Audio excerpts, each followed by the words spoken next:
Zooey Mama! What's up, everybody? I'm here today to talk about a very exciting new card coming to Marvel Snap. I'm talking about Pixie, and I'm going to give my thoughts on whether she's worth chasing after and picking up by spending your very precious resources, or if she might be a bit of a bust and you should wait to see how good she is or not. I'll also give 3 deck examples of what I'll be playing with her immediately when she's released, and I do have all of the codes as links in the description for this video if you want to go ahead and copy the deck links. So to start off with the important stuff, Pixie is a 2-cost, 1 powered card with the very crazy ability on reveal, shuffle the cost of all cards in your deck that started there. Okay, so just to add clarification, if you have cards that say 6 or 5 of your cards cost 1 and the other 6 of your cards cost 6, it's going to shuffle. So some of your 6-cost cards are going to cost 1, some of your 1-cost cards are going to cost 6, and some might switch with each other, so some 6 are still going to cost 6 and some 1 still with 1. But it's just going to mix up complete randomness, chaos, RNG, okay? And it does only work with cards that started in your deck, so it won't work with hammers. If you play Thor, Better Ray Bill, shuffle their hammers in, and it doesn't work with Thanos' Infinity Stones. They do get added to your deck after you play Thanos. Now, Pixie's going straight into Series 5. She will be a full 6,000 tokens. As it appears, every card this month will be directly into Series 5. She's coming out the very first week, March 5th, alongside Spider-Ham and Mobius in Spotlight caches. Here is her Pandart Studio variant. That will be her Spotlight variant, and we'll get a close-up of that later. And, in terms of caches, Spider-Ham is Series 4, Mobius is Series 4, so it is a pretty low value week because it's Pixie alongside 2 Series 4 cards, but they're both pretty good cards, and Pixie does synergize with Mobius, and we'll get into that now when we talk about the good, the bad, and the ugly for Pixie. So to start with the good, first up, she synergizes with Mobius.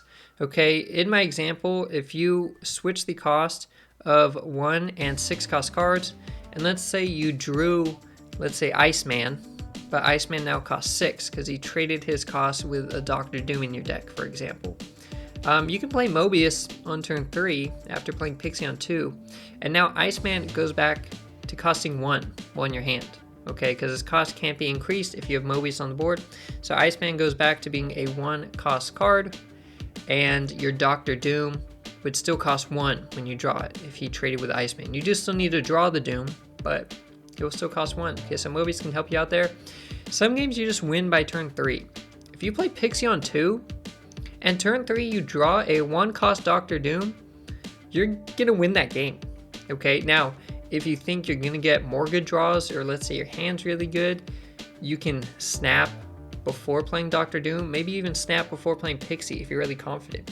But if you're not sure about the rest of your draws and you just want to win, you can play Doctor Doom on turn 3 and then just snap. Okay, your opponent just saw you play Doom on 3, you snap, they have to retreat.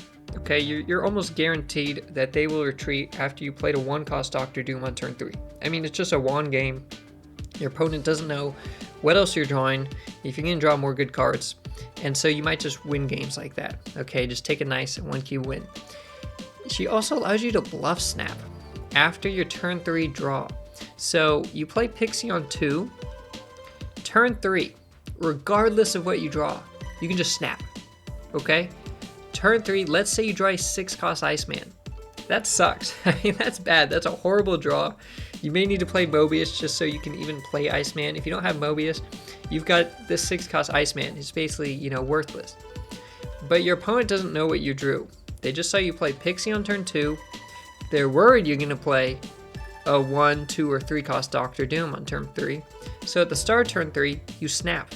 And your opponent retreats because they think you're snapping because you're about to lay down a Doctor Doom, or a Galactus, or Hulk, or Scar, just some big card for really cheap.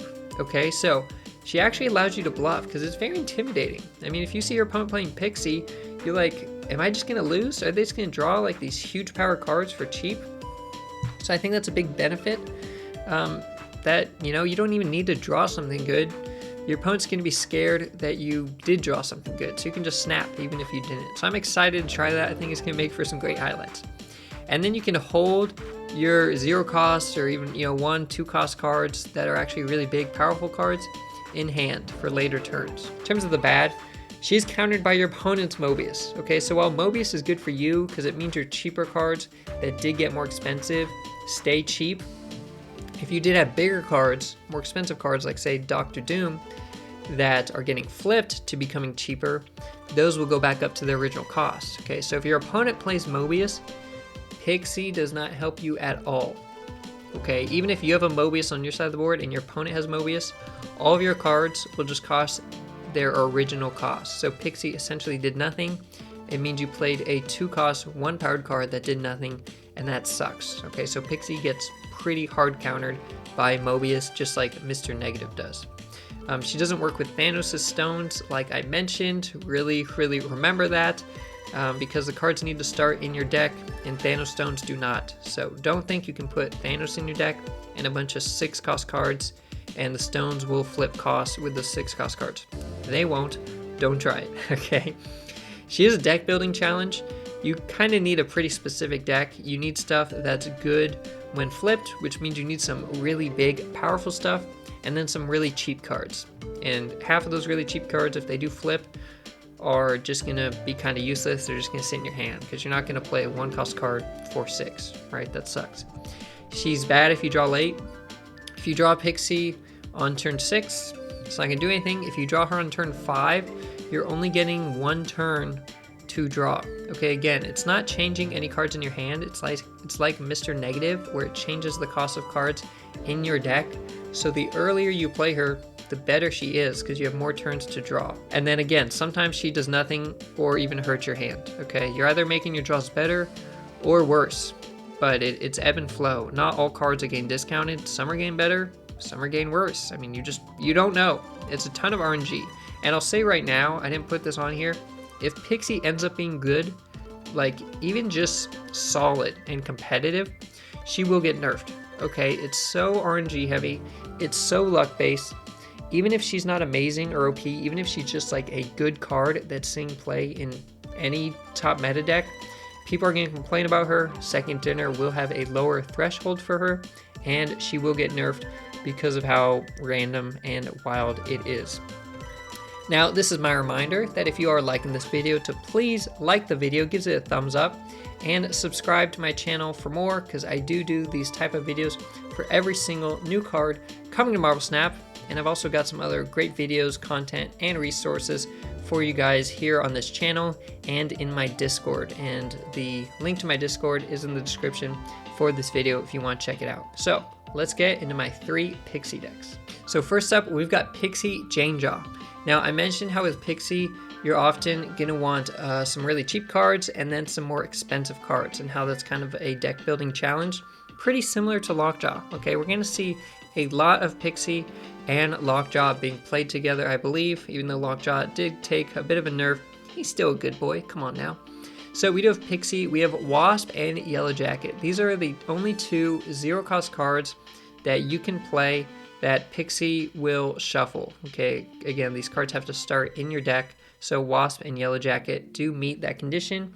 If you do shuffle their costs with, let's say, a White Tiger, Dr. Doom, or Odin, that's going to be crazy. And we've got the Jane Foster package in here with the hammers, okay? So we've got Thor, Beta Ray Bill, Jane Foster, Odin, right? That nice 4-card package. If we shuffled costs with Pixie, let's say you did Pixie on turn 2, Thor on 3, Bill on 4, even if you miss one of those, it's okay. But if you did Pixie on 2 and you've got some other 0 cost cards in your deck now, maybe it's White Tiger, maybe it's Iron Lad, whatever it may be, when you play Jane Foster on turn 5, she's not only going to draw you the hammers you shuffled in, she's going to draw you those 0 cost cards that were shuffled. Okay, so she's going to draw you that Doom if he costs 0. She's going to draw you the White Tiger if she costs 0. So Jane Foster can draw a bunch of stuff here. I mean, that could be really strong. You're basically guaranteed to draw any lucky shuffles. Okay, again, maybe Pixie shuffles Wasp with Dr. Doom. That's amazing, but you still need to draw Dr. Doom, right? She could shuffle and then you don't draw Doctor Doom, and you have a 0-cost Doom at the bottom of your deck, and that sucks, okay? But with Jane Foster, you're guaranteed that if you did shuffle to really good stuff, you're going to draw it. Because either you drew it already or you draw it when you play Jane. And then we do have Lockjaw in here as well. He works great with the hammers. You can play hammers on top of them, get big stuff out. So even if we don't have Pixie here, it's a pretty standard Jane Jaw deck. And you're just going to win some games. Again, we've got Pixie and Lockjaw. They're just going to win you some games. You're just going to get some huge numbers sometimes. And your opponent will not be able to keep up with the power you're getting for a cheap cost. So next up, I've got another Lockjaw deck. This time it does not have Jane Foster or the Hammer Boys. We've just got more standard Lockjaw. We obviously still have Pixie. We have Mobius in here, so again, he can help us keep our cheap cards cheap, even if Pixie flipped the cost and shuffled them in our deck. And we have Lockjaw in here, who we can put Wasp into. We can put Nightcrawler into. The good thing about Nightcrawler is if he does come out of Lockjaw, if you get unlucky and Lockjaw pulls Nightcrawler out of your deck, you can move Nightcrawler away to still have space for Lockjaw to play more stuff there. Okay, you've got Jubilee.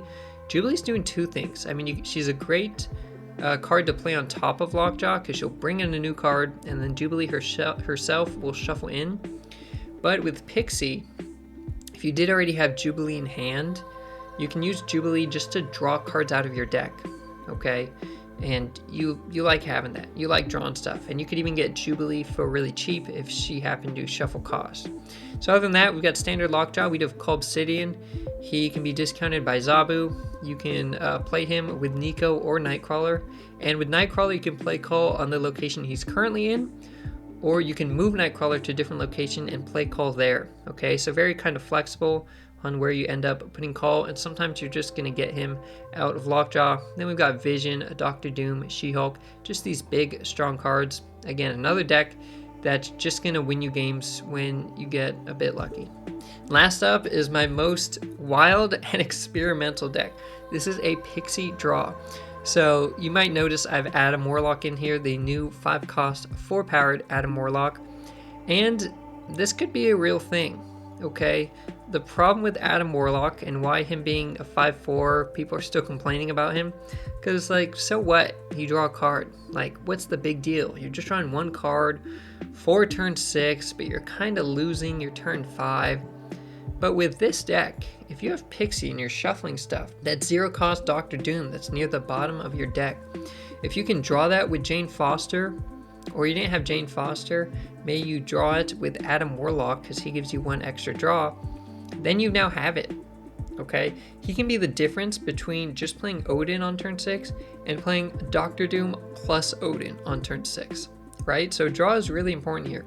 So my ratings for Pixie, while we look at this, a very cool Pandart Studio Spotlight variant for her. In terms of being fun, I think she's insanely fun, okay? She's wild, she's chaotic. If you're playing her, you don't know what's gonna happen. If your opponent's playing her, you still don't know what's going to happen. They don't know what's going to happen. No one knows what's going to happen. Okay, games with Pixie are going to make for so many highlights. You're going to see a bunch of, wild clips and highlights on Reddit. People winning just with insane plays, combos you could never really do because they had Pixie, or them playing Pixie and drawing like a 6-cost Iceman, 6-cost Spider-Ham, and just like complaining about it. I mean, it's just going to be absolutely wild. She's one of the craziest cards, if not the craziest card in the game, because of how RNG based it is. Okay, it might be too fun just because it's too much RNG. In terms of being flexible, no, not at all. She is not flexible. She seems to work with Lockjaw. Maybe you can get away without it, like the last deck I showed that just had other draw cards, but you're gonna need a way to get cards directly out of your deck or draw them to play them. And you have to deck build it very specifically where you have cheap cards and then expensive cards. Not flexible in any way, shape, or form. In terms of being competitive, I got no idea. So I think she's not. I think she's bad. The yellow star here is what I believe, in that she's horrible. The red stars here are because, again, you are just going to win some games with Pixie. Okay, it's kind of like Lockjaw, but you get her out early. There's going to be some games you just win. And even if it's not right now, there may be times where some card comes out later and it lets you draw stuff, just somehow, benefits from Pixie, that she just becomes busted. Okay, or maybe she becomes busted like 50% of the time. 50% of the games you get good draws and you're basically unbeatable. If Pixie draws well, you're basically never losing that game. When she draws well, when she shuffles cards well and you draw them, you are basically unbeatable in that game. So I really have these red stars here as the wild card factor, that you just don't know what's going to happen. Even if she's a bad card, and I think she's bad, I think she's so inconsistent. She's not great for climbing. If you face a Pixie deck on ladder or in conquest mode, you're just going to lose sometimes. You literally don't know the outcome. It's going to be wild. Again, I don't think she's consistent. It's too random, but you can't guarantee you can beat a Pixie deck. If they draw well, you're losing. You're just losing. Okay, so I think she's bad, but she has this wild X factor. My recommendation is don't get her. Now, I think she's very fun, and I think it's important to play fun cards and value fun, but she is a full 6,000 tokens. She's coming into Spotlight caches with Spider-Ham and Mobius. I know a lot of people do own Mobius. I think a good amount of people own Spider-Ham as well. If you do own those cards, I'm not sure Pixie's worth chasing after. Okay, she's a fun card. I don't think she's a good card. She can win games, but that's a lot of tokens. That's a big commitment for spotlights.